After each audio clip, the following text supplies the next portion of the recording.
Oke. Nah, kita lanjutkan lagi. Apa bedanya pemikir kritis dan pemikir bukan kritis? Nah, ini sebenarnya ya jawabannya tadi sudah dijelaskan di bagian slide sebelumnya tadi, bahwa kalau pemikir kritis itu dia mampu mencari informasi yang relevan, kemudian memisahkannya dengan informasi yang tidak relevan.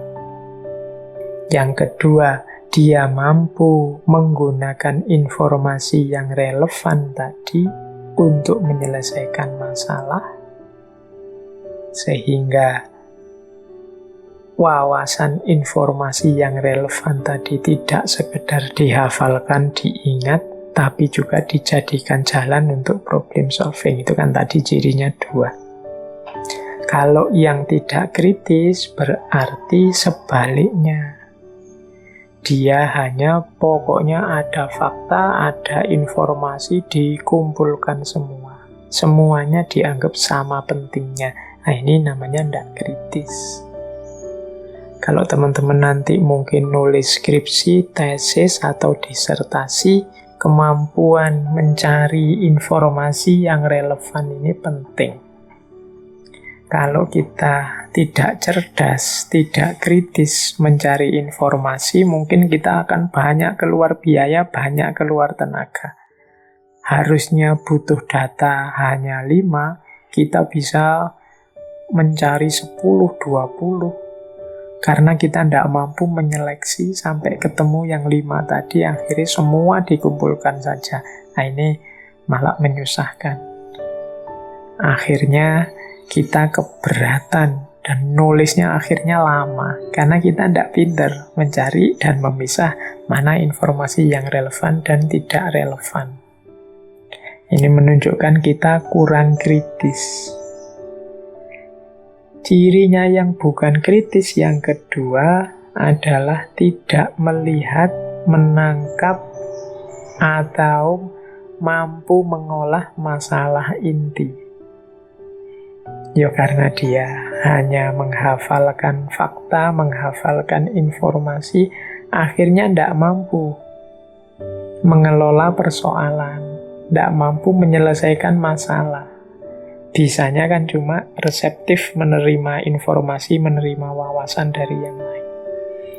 Nah, ini juga ciri kalau kita teorinya banyak, konsepnya banyak, hafal hikmah-hikmah di mana-mana, tapi tidak bisa kita terjemahkan dalam kehidupan sehari-hari untuk menyelesaikan masalah-masalah kita, kemungkinan kita memang kurang kritis. Nah, jadi kemampuan kritis ternyata penting. Ya, saya ingat ngaji filsafat kita ini sudah hampir 300 mungkin, ya sudah 290-an mungkin sekarang seri. Oh, itu kan sebagai sebuah informasi mestinya dia sudah sangat banyak, sudah meludak kemana-mana itu sebagai bentuk informasi. Tapi teman-teman sebagai pemikir yang kritis harusnya mampu memilah mana yang relevan, mana yang tidak relevan. Oh, gagasan tokoh ini luar biasa sih, tapi untuk kehidupanku di Indonesia hari ini tidak terlalu relevan. Ada sisi-sisi yang tidak cocok diterapkan. Nah, ini kemampuan kritis. Wah, Indonesia kita ini, situasi di sekeliling kita ini sekarang ada problem ini. Solusi yang tepat menurut saya ya teori ini, dari tokoh ini, yang saya sudah paham sebelumnya. Mari kita wujudkan teori ini. Nah, itu namanya kemampuan kritis. Jadi mampu memilah-milah. Saya tidak akan bilang bahwa 290-an sekian ngaji filsafat itu semuanya penting dan relevan. Pasti ada sangat banyak wawasan yang tidak relevan untuk hidup kita. Dicatat ya, tidak relevan loh. Tidak relevan itu bukan berarti keliru. Tapi ruang dan waktunya tidak cocok. Momennya tidak pas. Mungkin nanti kalau momennya pas, ya dia dipakai lagi. Dia sesuai lagi, bisa diambil lagi. Makanya istilahnya relevan. Jadi bukan informasi yang salah, tapi informasi yang tidak relevan. Tidak relevan itu untuk menyelesaikan masalah kita hari ini, untuk problem kita hari ini, dia tidak bisa digunakan. Itu namanya tidak relevan. Tapi kalau bisa digunakan, namanya relevan. Yang tidak digunakan bukan berarti salah. Mungkin dia cocoknya untuk situasi yang lain. Jadi, inilah bedanya pemikir kritis dan pemikir bukan kritis. Teman-teman boleh mengidolakan siapapun, teman-teman boleh mengikuti tokoh yang disukai siapapun, tapi semoga tetap kritis. Kritis itu tadi kemampuan memilih data yang relevan. Kok ada dari tokoh yang saya kagumi, Bapak, ini beberapa gagasannya tidak relevan dalam hidup saya. Ya, diingat-ingat saja, tidak relevan itu bukan berarti salah. Tapi gagasan itu untuk situasimu hari ini, saat ini tidak cocok. Kan itu saja. Mungkin besok kalau situasinya berubah, dia cocok lagi, sesuai lagi. Oke, jadi itu ya bedanya kritis dan tidak kritis. Terus, sekarang kita masuk ke kompetensinya. Ini loh cirinya, kemampuan yang dimiliki orang-orang kritis. Makanya saya beri judul kompetensi kritis. Orang kritis itu orang yang bagaimana sih? Yang pertama, orang kritis itu orang yang mampu menggunakan fakta-fakta, data-data secara tepat dan jujur. Jadi, ada data, ada informasi, ada fakta, ya dipakai pas dan jujur. Tepat itu ya konteksnya nyambung, relevan, dan jujur. Jujur itu apa adanya, dia tidak manipulasi, dia tidak mengubah-ubah asal untuk bisa sesuai dengan situasi hari ini. Dia tidak mengubah-ubah. Ya memang faktanya pas, kita memilih data yang relevan. Seperti dijelaskan tadi, itu kompetensi kritis yang pertama. Kemudian orang kritis itu yang kedua mampu mengorganisasi pikiran dan mengungkapkannya dengan jelas, logis, dan masuk akal. Jadi, yo gampang-gampangannya pinter bernalar, pinter mengelola pikiran, dan pinter menyampaikannya. Kemudian yang ketiga, orang kritis itu mampu membedakan antara pikiran yang logis dan valid dengan pikiran yang tidak logis dan tidak valid. Jadi orang kritis itu bisa menilai, oh ini masuk akal, kalau itu tidak masuk akal. Nah itu berarti orang ini punya kemampuan kritis. Banyak orang yang tidak bisa menjudgment ini masuk akal, ini tidak masuk akal itu. Mungkin karena terhalangi oleh ambisinya, terhalangi oleh idolanya, terhalangi oleh apapun, sehingga dia tidak bisa membedakan ini logis atau tidak logis, ini masuk akal atau tidak masuk akal, ini valid atau tidak valid. Nah, kemampuan ini menunjukkan kita kritis, kalau mampu melakukan yang seperti itu. Kemudian yang kelima, mampu mengidentifikasi kecukupan data.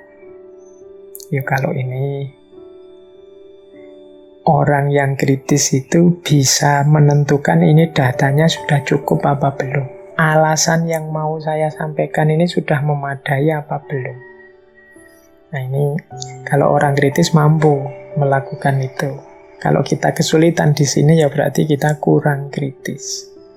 Saya tidak bilang tidak kritis ya, karena insya Allah kita punya daya kritis di level kita masing-masing. Nah, di antara cirinya tadi mampu menilai cukup, oh ya, kalau alasannya itu cukup sudah. argumennya itu, datanya itu menurut saya sudah cukup. Tapi kalau masih ini belum. Misalnya problem mengapa orang se-Indonesia sekarang mudah marah misalnya. Terus datanya hanya dari grup WA teman-temanmu sendiri. Di grup WA saya itu isinya orang marah-marah terus hari ini. Nah, ya kalau datanya seluas grup WA yang maksimal paling isinya berapa orang, mungkin belum signifikan, belum cukup untuk menyimpulkan sebagai dasar untuk orang Indonesia. Nah, oke, itu kompetensi kritis yang keempat. Yang kelima, mampu menyangkal argumen yang tidak relevan dan menyampaikan argumen yang relevan. Relevan dan tidak relevan saya jelaskan tadi ya, sesuai dan tidak sesuai, cocok atau tidak cocok dengan situasi saat ini. Argumenmu luar biasa sih, masuk akal ya, tapi untuk situasi sekarang tidak cocok, tidak sesuai. Hari ini orang sudah tidak percaya yang seperti itu lagi. Manusia hari ini tuh butuhnya apalah gitu ya kalau berargumen. Kalau tidak ada gambarnya mereka tidak percaya, tidak ada videonya mereka tidak percaya. Jadi kalau kamu hanya kata-kata sekarang tidak dipercaya.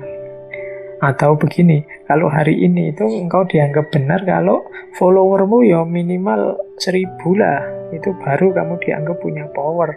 Tapi kalau kamu tidak punya follower ya hari ini jangan marah kalau pandanganmu dibantah dan lain sebagainya. Ini namanya mampu menunjukkan relevan atau tidak relevannya argumen. Kemudian kompetensi kritis juga adalah mampu mempertanyakan suatu pandangan dan mempertanyakan implikasi dari suatu pandangan. Mempertanyakan itu ya mungkin setara dengan menggugat. Cocok enggak itu? Kok kamu berpendapat begitu? Alasanmu apa? Wong menurut saya gagasanmu itu gagasan yang nanti hanya akan merusak kehidupan kita bersama. Nah, ini kemampuan mempertanyakan namanya. Kok kamu bisa posting seperti itu? Ini kan situasinya sudah keruh. Kalau kamu posting terus yang seperti itu, nanti tambah keruh, tambah panas. Apa kamu memang ingin kita ini meledak, saling serang, saling bunuh, dan lain sebagainya? Ini kemampuan mempertanyakan. Ini juga menunjukkan kita tergolong pemikir kritis. Kemudian yang keenam, pemikir kritis itu orang yang sadar bahwa dia juga bisa salah, dia juga bisa keliru. Dia sadar pemahamanku terbatas, dia sadar aku tidak selalu benar, aku tidak selalu cocok dan sesuai dalam berpikir. Nah, ini orang yang sadar semacam ini juga termasuk kompetensi kritis. Berarti kritis tidak sama dengan ngeyel. Tidak mau disalahkan, merasa dirinya selalu benar. Pokoknya siapapun yang debat dengan saya harus kalah. Dalam pengalaman hidupku tidak pernah aku debat kok kalah. Itu aku selalu menang. Ini mungkin justru menunjukkan engkau tidak kritis. Karena kita ini manusia. Wajar saja kalau kita keliru, salah. Kalau salah diingatkan ya diterima. Nah, ini kalau kita punya kualifikasi seperti ini ya berarti kita masih tergolong orang yang kritis. Oke, ini kompetensi kritis. Yo, mari kita tengok diri kita. Kita sudah punya kompetensi yang saya jelaskan ini apa belum? Kalau belum, apalagi ini teman-teman para akademisi, ya monggo latihan untuk kritis. Karena pengembangan diri dan juga perkembangan ilmu itu tergantung banyak pada kemampuan kita berpikir kritis.